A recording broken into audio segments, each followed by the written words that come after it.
What's up guys, Tony Bonvecchio with the Strength House. A common deadlift question we get is, should I do a full reset in between each rep on the floor, or should I touch and go off the floor? So if you're powerlifting, all that really matters is that first rep from the floor up to lockout.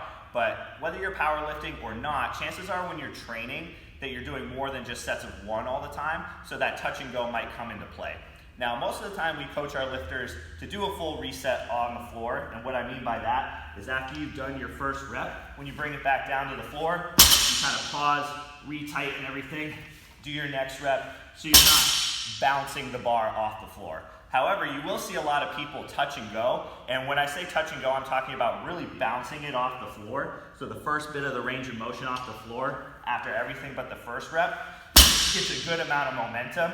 And it also changes your hip height. When I bang on the floor like that, a couple of things happen. My hips tend to start way higher, so I'm not in as good a position to push with my legs.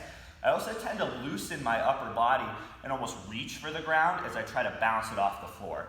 Now, in my experience, the people who tend to touch and go their deadlifts with a really hard slam off the floor also tend to be the people who struggle to get a good hip position via hamstring tension and struggle to get a tight upper back via lat tension. So they're kind of working around those weaknesses. Those same people, their first rep, they might start with their hips really high and yank the bar off the floor, and they're getting away with that after every rep when they bang it off the floor because they can kind of work around that issue. So for those people, I think slamming the bar off the ground with touch and go is a really bad idea. It's just reinforcing bad technique. Now, a light touch and go with a slow eccentric can actually help people understand how much hamstring tension and lat tension they should develop. So sometimes touch and go can be good if you do it the right way.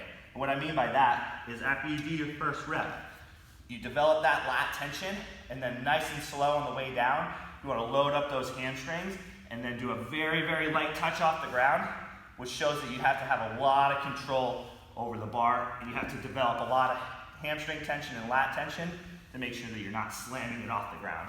A cue that I like here is try to do your deadlifts without making any noise on the floor. If you can touch the floor with virtually no noise and lift it back up, you're in really good control and you're in a really good position.